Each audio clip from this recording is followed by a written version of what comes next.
The camera's rolling. We're good? Hey guys, welcome back to another episode of the Safari Pedals Show. I'm your host, Abby. If this is your first time here, welcome to the Safari Podcast Zoo Crazy Thing Wild bandwagon. It's great to have you. I can't think of many things that producers love more than plugins and samples. Like a godly duo. Plugins and samples. I'm trying to find the words, but just the perfect pairing. It's like ice and coffee, peanut butter and jelly, like pineapple and pizza. Absolutely stunning. So on that sample note, I am very, very pumped about today's episode. AJ Hall is going to be on the show. Do you see how I just hit my mic? AJ Hall is going to be on the show. He is a drummer, a producer, and a sample pack maker. And we're going to dive into his process, how he even got into sample pack making, what goes into it, mics, kits, vibes, plugins. We're also going to talk about what inspires his unique sound and just kind of everything that goes into what he does. And I feel like I don't really have many more things to add to this intro. So guys, please give a very warm Safari welcome to AJ Hall. Hey, what's happening, everybody? What's up? Hey, welcome to the show. How are you? I'm good. I'm really, really good. I'm here in New Orleans. I'm outside of my studio where I normally do most of my main work, but right now I'm in my sideman drummer role this week. You know what I mean? Outside of the audio stuff. So I'm in New Orleans in my friend's studio that I actually record in pretty often. So yeah. Well, that sounds like a blast, and also especially being down in New Orleans, I'm sure the music is incredible. Yeah, it's great. It's where I cut my teeth on a lot of my actual playing, you know. That's awesome. Well, I hope you enjoy the rest of your stay there, and I appreciate you hopping on the pod. So before we dive into all drum things, let's start with who you are, what you do, and we'll take it from there. All right. My name is AJ Hall. I am a professional drummer of over 15 years, and recently in the last 4 years, I started making drum break sample packs for producers. So, you know, the Funky Drummer drum break, the Get Out My Life Woman drum break, the Skull Snaps drum break. Everybody who's listening to this, who's like a hip hop head or knows drum break culture, you know those three big breaks. I make drum break samples using real drums like that one back there. And I run them through an analog tape machine and a couple different analog processors.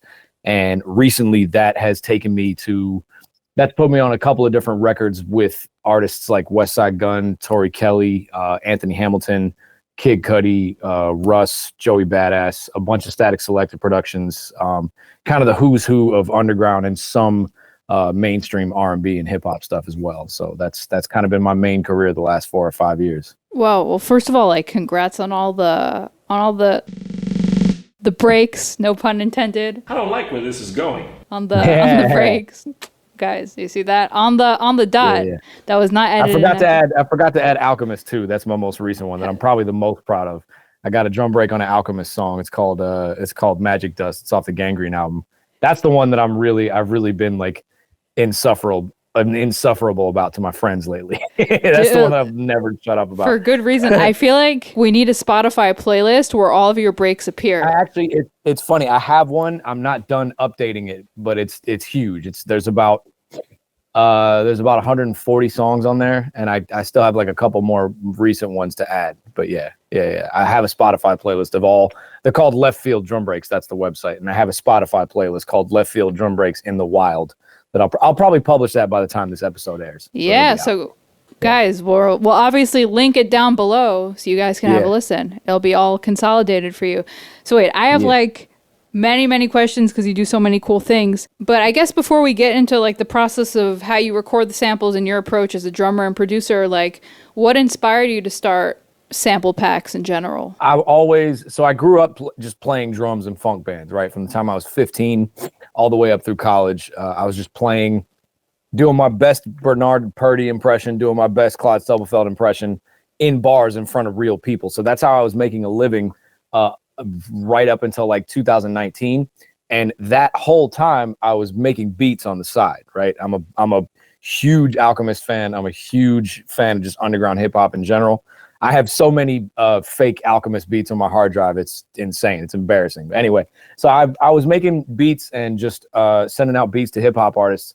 And it eventually got to the point where I was using breaks and None of them were new, because a lot of producers put drum breaks in their sample packs, and you listen to it and it's like, okay, that's the Funky Drummer drum break, that's the Amen Brother drum break, that's the Get Out My Life Woman drum break. Like, none of these are actually original. None of these actually were made by a lot of the guys. There were a lot of guys doing it. Shout out to Shroom. There were a lot of guys making breaks back then in like 2019 to 2020. But I just decided, since I already had a studio set up at my house, because I was recording raw drums for people's projects and stuff. I already had a studio at my house. I just decided to start making my own drum break samples to use in my beats, because I know the 70s language and I know that 70s sound because I've been getting it my whole life. You know what I mean? Just on the bandstand in real life. I knew that sound really well. So I put together a sample pack of 50 drum breaks in late 2019. And I just started sending them out to people. And one of the first people who actually used my stuff was Static Selecta. And I still have a very deep friendship with him, like, thanks to that, because he's used so many of my breaks and still continues to. And since then, since 2020, I've put out 40 drum break packs and a bunch of other one-shot packs too. So that's over 800 drum breaks at this point, and over 1,500 one-shots at this point, all completely organically played by me on real drums. I have 6 different vintage kits, a tape machine, all different mics and stuff like that, and no two sounds are alike. So maybe even by the time this episode airs, the library will have grown a little bit, because I am dropping a pack in about 2.5 weeks. So yeah. I don't got many words, but that's appreciate it. No, super, super, super dope. I want to dive in. You said you got six vintage kits, right? Yeah. Like, what for you when you go to record a sample pack? Like, what goes into the recording in terms of like the drum kits you choose and why, the mics you choose and why, and maybe let's dive into the gear a little bit and how you get your sound. Yeah. I mean, lately I've been putting out genre themed packs. So for the last like 2.5 years, that's really what my audience has really, really dug. Like, I have a series called Slow Burn, and I have 1 through 4 of that series. And those are all just as grimy and distorted and heavy and slow as I can make drum breaks sound, right? So for that pack, I tend to use drums that are really, really open. Like, I tend to use like a 20-inch kick with 2 coated heads, no hole on the front, and nothing in it. Just let it, you know what I mean? Just let it really, really ring out. On the opposite end of the spectrum, I have another pack called Boat Breaks, which is all yacht rock themed. And for that kit, I used entirely my Ludwig vintage kit, which is a Vista-like kit. So it's the blue see-through shells that you see. You know what I mean? It's the acrylic shells, and I took the bottom heads off of all the toms and the bass drum too. So that is just completely thuddy, dead, dry, not a lot of reverb, that kind of vibe. You know what I mean? So most of the time, it's a genre-themed thing that goes into the actual selection of drums that I'm picking for packs. You know what I mean? Most of the time, it's a specific genre that I'm going for. That's sick. And like, what's your kind of take on mics? Mics, I have some nice mics. I have some preamps, but nothing compared to what's in most $1 million studios. And that's kind of been my ethos around it since the beginning, has always been like, it doesn't matter what you use, because the very first drum break I ever made was with about $3,000 less in gear than I have right now. Back in 2019, I knew less back then than what I know now about processing and miking and all that stuff. And that drum break, the very first one, it ended up on a Kid Cudi song that has like 28 million plays on Spotify. So, and it's a vintage sounding drum break, So that just goes to show that like the vintage drum break sound has always been here for me and in my hands, just because I know that language way before any of the mics, preamps, or drums or processors or anything like that. Of course, it grows as I've been growing as an artist and as a drum break maker. I've got a couple of different mics that I like to use, like an AKG D190 ES. That one gives me a real vintage sound kind of right out of the box. Other than that, ribbon mics, sometimes they're cool. Sometimes it doesn't really matter because I'm just going to mess them up later anyway. You know what I mean? Yeah. So I'm definitely about ear over gear. Not even ear before gear. I'm about ear more importantly. You know what I mean? That's sick. And when it comes to processing, let's say you go in and record some samples, like, what's your kind of take on how you process? Do you have like a certain, I guess you can say, state of mind you go in with? Yeah. Most of the time, if I'm not making a custom batch, which is something I also offer through my site, people can order custom batches of drum breaks that I make for them and only them. Those are based on reference tracks that they send, so those can be all kind of different things, different mixes and different drum sounds. But most of the time, when I'm going for a genre themed pack, I'm spending the weeks up to it really brushing up on the drum sounds that I know are going to influence the pack. Like I did a pack called Duppy Drums, which is my all like dub reggae style pack. And for like 2.5 weeks leading up to that, I was just listening to nothing but King Tubby records, right? Nothing but old school dub reggae vibes. So I went into it with all that information kind of floating around my head. So it's much easier to sit down and play the language, to tune the drums like I know they need to be tuned, and then to process them like I know they need to be processed, because I'm already so deep in that rabbit hole of like dub reggae. I do the same thing for like boom bap theme packed, trap themed drum break packs. I do the same thing. I just binge the type of music that goes into the drum sound for like 2.5 weeks. So by the time I sit down to make the pack, I'm already mentally there, I appreciate your philosophy and how it's like really more about the state of mind rather than the outside thing. That's something I noticed. That's a takeaway, definitely. Yeah, absolutely. Because a guy could sit down and make a drum break pack of just full of stuff that I like at the moment, but then it's not really cohesive. It doesn't really help people who shop on my site that are looking for a specific thing, which most of the time they are. Most of the time, us as music producers, we're not looking for a sample. We're looking for a jazz type sample. We're looking for, a 60s rhythm and blues type sample. Like there's specifics in this game. So most of the time I'm delivering that. That's awesome. I'm going to open my phone because the way I really like the way that you phrased it, that you brought up that you also wanted to discuss musicianship versus culture. Yeah. And I've been really curious to hear your take on that. Yeah, absolutely. So this stems from the last 6, 7, 8 years where working musicians, guys who actually play instruments for a living, are starting to get into the sample pack thing or just into music production in general. Before it was just mostly music producers that didn't play out live. And now there's a good mixture of us actual musicians that play out live in the music production space. My philosophy has always been that I pay way more attention to hip hop culture than I do live music culture.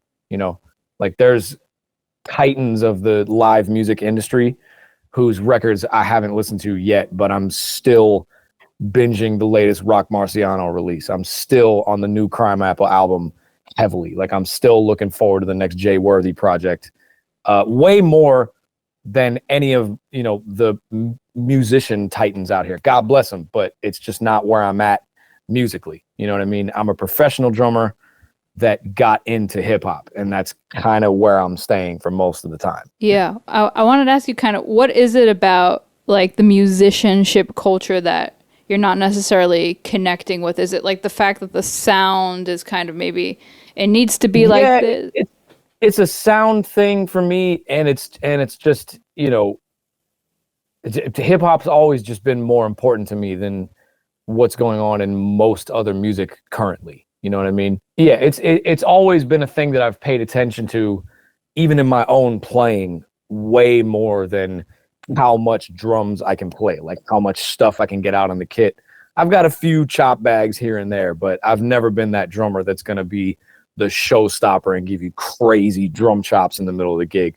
But I've always been the one, like, if you need a live band to play Illmatic from front to back, I'm your guy. You know what I mean? So I've always paid way more attention to hip hop than I have the musician world, if that makes any sense, because it's just culturally more important to me. Is it when you also like mean culturally more important? Is it kind of like the feel that hip hop has and like can say the passion? It's that, and there is that. I like enjoy listening to hip hop music more than I do, modern jazz fusion records. There's definitely that. I connect with it more. It's more fun to play. I'll say that. I will definitely say that. Like super heady, difficult music is way more fun to play than it is to listen to. I will admit that all day, and I'm sure a lot of people will. It's way more fun to listen to. I mean, way more fun to play than it is to listen to. But hip hop in general, it's just always something I've connected with way more. You know, I don't even, there's times where I don't even feel like I'm a drummer. There's times where I just feel like I'm a musician and a producer who like happens to be behind a drum set sometimes, you know? So how does you being a drummer largely influence the productions that you do? Like, how do those two worlds kind of meet each other for you? Yeah, I mean, when I make full beats and melodic samples, I'm always like, if I'm making a full melodic 70s Marvin Gaye type sample, I'm hearing the drum part in my head while I'm making it. You know what I mean? So it's always a groove thing for me, way more than it is a music theory thing for me. And when I make beats for rappers, like obviously the drums are gonna hit. They have to go crazy. Even if I'm making like drumless type beats, like the West Side Gun type things where there's almost no drums, I still have a whole pack of breaks that actually go really well over drumless beats. And I usually use that one. So there's drums is just a part of what I do from the time I was like 13, 14, 15. It's always been here for me, you know? I also wanted to ask you, since like this show in general centers around people that are like starting out, up and coming, do you have any kind of tips or things you want to say to maybe people that want to get into the world of creating sample packs and whatnot? Do you got some tips or things that you've learned from that? Sample packs in general, man, the space is very crowded. It's very, very crowded. I would like to think that that's some of my own doing as well, because I put out a lot of content on how I make my drum break sample packs, and I've watched a couple more packs and libraries pop up in the last couple of years that I know have been tuning into my stuff. So I'll say that the sample pack space, even outside of drums, even for melodic stuff, the sample pack space is very, very crowded. And the stuff that rises to the top does one of two things. It either gets put on a very big platform like Splice or Drum Broker or, you know, any of the big sample pack websites, sounds.com. But then you're kind of at the mercy of whatever they want from you or whatever they want to use. Like sometimes a sample pack website may say, hey, do you have anything new? And then you send it to them and then they say, I'll pass on this. It's not really what our customers are looking for. So yes, you can get put on with a big platform, but you're kind of stuck with that giant audience and what the big platforms want you to deliver to that audience, right? Or they are really, really grounded in a concept, right? The Count makes great sample packs and his entire ethos is real percussion instruments. You know what I mean? Getting those real slappy sounds out of doing weird stuff like hitting a tom with his finger that close to a mic and getting some weird kick drum sound out of it like that. Or Kalen Ellis's whole thing is really, really concrete in his concept. You know, my concept with my drum breaks is I'm a real drummer. So these are real drum breaks actually influenced by the 70s language of drumming and drum processing. You know what I mean? So that's why my stuff has been able to rise up to the top a little bit. And I've been able to carve out a little slice of this. So you can that's my advice. You can either go with a big platform, but be prepared to be sort of at the mercy of what the big platforms want or don't want. Or you can build your own audience from scratch. And the only caveat to that is it's going to take a long time and it involves a lot of content, a lot. And even whatever number you hear in your head, when you hear me say a lot of content, double that.